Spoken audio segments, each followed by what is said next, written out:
City Minister Tulip Siddiq is pushing for the UK to start issuing digital gilts on the blockchain. This is amid concerns that Britain needs to modernise its markets to compete internationally. Hi everybody and welcome again to another episode of Enter Crypto with me, Chris Kenyon. Now today we're going to be talking about Tulip Siddiq again because she's advocating for the UK to issue digital gilts, and this is going to be using apparently blockchain technology.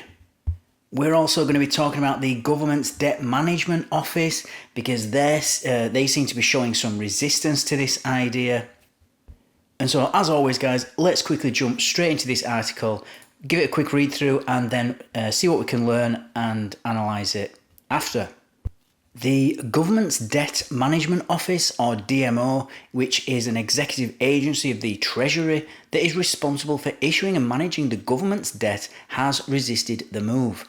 Now, according to one former minister and several department officials familiar with the discussions. But the officials said that Siddiq was determined to move ahead to combat the risk of the UK being left behind by global peers. While traditional bonds have largely moved from paper to electronic trading in recent decades, a digital bond differs because it is issued and traded using blockchain tech. Advocates say the technology can improve efficiency and reduce costs by eliminating middlemen, and BlackRock boss Larry Fink, we all know who he is, has heralded it as the next generation for financial markets. But the use of blockchain for issuing bonds is in its infancy and accounts for only a sliver of the market.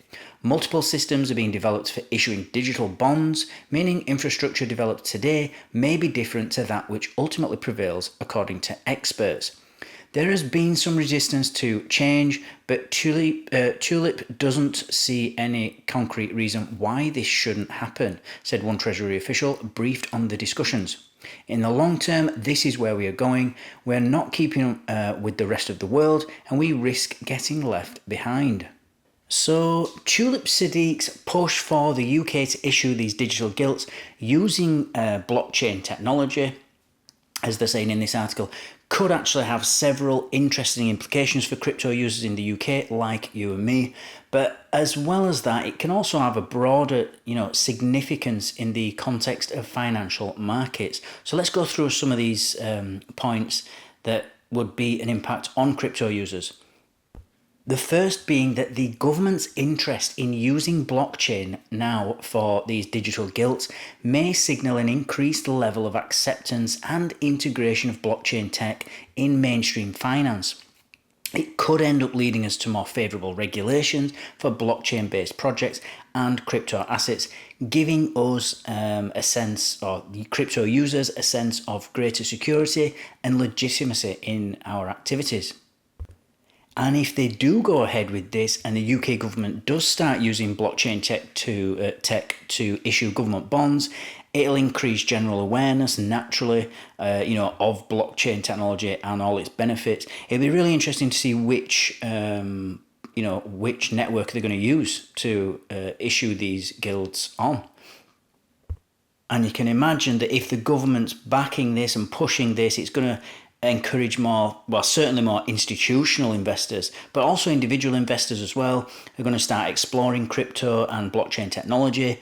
So it's going to, across the country anyway. We're not talking on a global scale, obviously this is national, but it'll benefit the broader crypto ecosystem within the UK.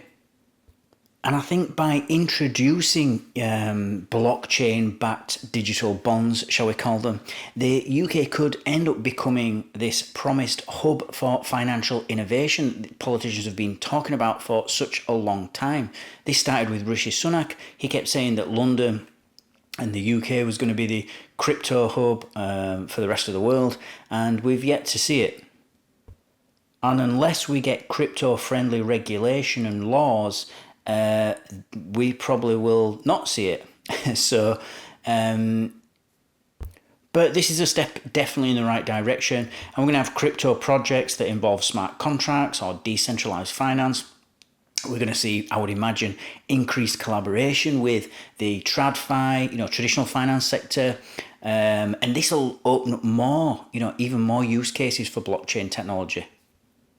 And I think what we'll also see is we'll get crypto savvy users that have been in this a while, probably finding new ways to invest in these government bonds, which, possibly making the bond market even more accessible through, DEXs, decentralized exchanges and crypto platforms. So the use of blockchain for gilt might reduce transaction fees in the, broader scale, and which will lower barriers for smaller investors and individuals like you and me, especially those that are comfortable with digital assets, which is the younger generation. Now, what's really interesting about this is we've got this sort of amalgamation. We've got this use of blockchain to which started off as like a kind of a cypherpunk movement in the beginning with Bitcoin.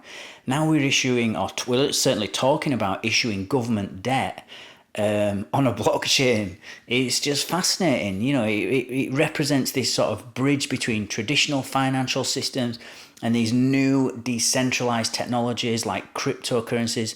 And it reflects how even long-standing institutions like the UK Treasury, it's been around for donkeys, they are exploring the blockchain to improve efficiency, transparency, reduce reliance on intermediaries.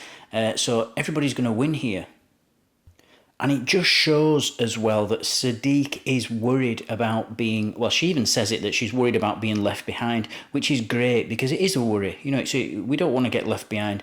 And so this sort of push is highlighting the, this geopolitical aspect of financial innovation, and that she, doesn't want to get left behind by global peers. And so by adopting these digital gilts, it'll help, or it might help the UK compete with countries like the US, China, European nations that are also exploring blockchain in finance. So this pressure to innovate in the space is reflecting how blockchain tech is becoming more of a strategic tool for global financial competitiveness, especially for the UK. And now, before we get too carried away, this adoption, we're only speculating here.